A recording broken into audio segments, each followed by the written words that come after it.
What's up, Arrow fans? John of Video Games in the World here, and we're back with another Arrow review. This time, it's Season 2. To me, when I started watching the show years ago, I thought that after what happened in Season 1, this season was going to be crazier, and in so many ways it was. This season introduced new heroes, new villains, and also familiar faces from the comics as well. Flashbacks in the season also shows how the enmity between Oliver and Slade was born, a familiar face thought dead, harsh choices that can have severe consequences, reconciliations, and so on. And there are such things occurring in the present day in the show. So now, let us dive into Arrow Season 2, and this review contains some spoilers. You've been warned. Starling City is a complete disaster in the aftermath of the undertaking. Most of the Glades is destroyed. Crime is at an all-time high. Moira Queen is in jail for being involved in the incident. Isabel Rochev takes over Queen Consolidated. Laura is a complete wreck over the loss of Tommy, drowning her sorrows in alcohol, which results in her disbarment. And Oliver Queen is back to Lian after failing to save the city.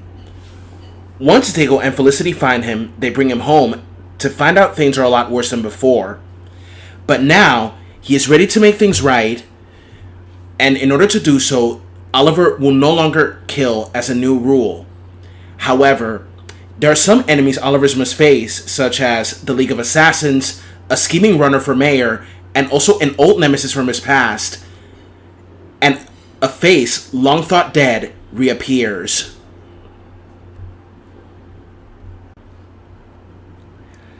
There are so many awesome moments that some I may mention, others I won't if you haven't seen it. Now, we all know that Oliver killed in the first season, but I like how he takes a no-killing rule in this season when it comes to crime fighting. We all know that Batman has a no-kill rule, but he actually did kill during the Bob Kane era. New characters are introduced such as Sin, who is a friend and confidant of the Canary, who is none other than Sarah Lance. I like the character of Sin since she was a very interesting character, being a strong, independent young woman. She is known to have a strong dislike and trust for rich people, but when Thea Queen saved her, she started to soften up. At first, she was criticized Roy for being in a relationship with Thea, but they will become good friends and refer to him as Abercrombie.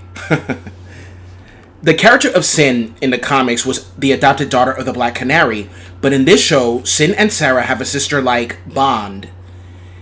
Sin is played by Bex Taylor Claus, known for their role as Casey Ford in 13 Reasons Why, and they would become Katie Holt, also known as Pidge, in Voltron Legendary Defender. This season is where Roy is training to become Oliver's sidekick. However, he's being manipulated by Sebastian Blood, who is responsible for the flow of a new drug known as Mirakuru. The Mirakuru is a drug that can make someone super strong, but with a bloodlust as well, and controllable. Oliver is not the only one who can save him, but also his friend Sin and his beloved Thea Queen. Speaking of Thea, her relationship with her mother was damaged in the aftermath of confessing her involvement in the undertaking, but little by little they start to rekindle their mother and daughter relationship. But then tragedy strikes. Slade Wilson returns to the season as an enemy, and in one of the flashbacks we learn the tragedy that caused his enmity with Oliver. Isabel Rochev, who is also introduced in the season, is one of the antagonists that is an ally to Slade. Rochev is planning a hostile takeover of Queen Consolidated, and she's got other schemes planned as well.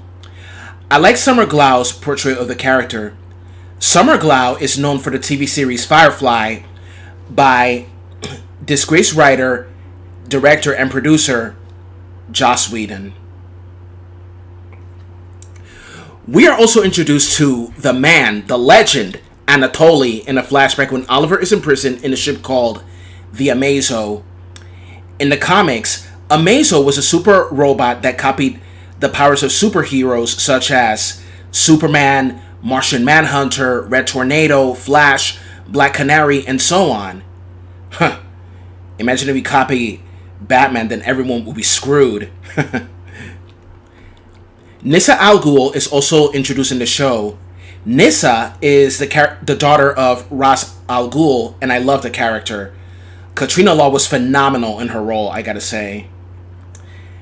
Now, there is one moment that made me say, like, okay. Nissa Al Ghul kissing Sara. Oh my god. Oh my god. That was my reaction, because when Nyssa drew her blade slowly approaching Sara, I thought she was going to kill her. But when they kissed, that's how I reacted the first time I saw. I was like, oh shoot, oh shoot. And then when they kiss, okay, what's going on? For a moment I thought it was Talia, but it's Nyssa who's in the show. Some people, of course, didn't like it because they might go like, oh man, they're ruining Black Canary. Why are they doing this? Okay, if you're watching Arrow and reacted this way, I got some newsflash for you. The Canary is an original character made for the show. She's not the Black Canary that we all know. If it bothers you that there are LGBTQ characters in the show, then don't watch.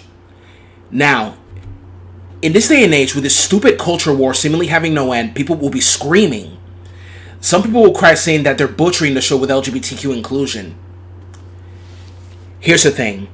Greg Berlanti himself is gay, and he wants to represent the LGBTQ and feel represented as well. There are various LGBTQ characters in comic books, such as the rebooted Alan Scott, Bunker, Northstar, Thunder, and so on. If it bothers you that there's LGBTQ characters in comics, then don't bother reading them or watching the shows. They're not trying to replace anyone. They just want to be seen as equals.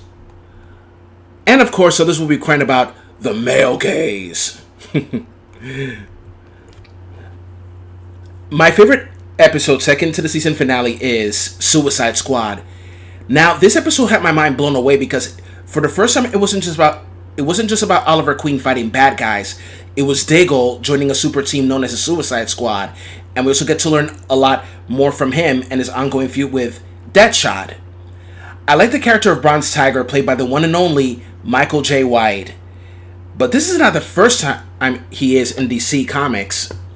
He played Gamble in The Dark Knight, and he is famously known for the movie Spawn, where he played the iconic dark and gritty character. I kind of hated that Spawn was PG-13 because the comics were so dark. Still, the movie was okay. As for Diggle, his wife Lila Michaels gets to play a more or less big role in the season as well. She was introduced in season 1, but she didn't have that much of a huge role. I gotta say that the feud since season 1 was pretty interesting, and how it can possibly end either on good terms or in an all-out bloodbath and one of them could die. If that's the case, I hope neither of them dies. That's what I said when I first saw this. The character of Amanda Waller seemed more villainous than its neutral nature at times in the show. Now, the funny thing is that most actors in this season were from the Starz TV show Spartacus. Looks like they had descendants after all. Okay.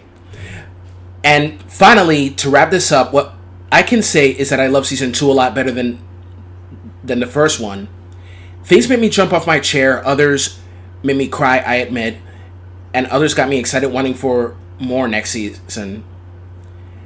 So, my next review will be season 3, and my final score for season 2 of Arrow is a 9.7 out of 10. So, thank you for watching. This is John of Video Games in the World. Have a good one. Bye-bye.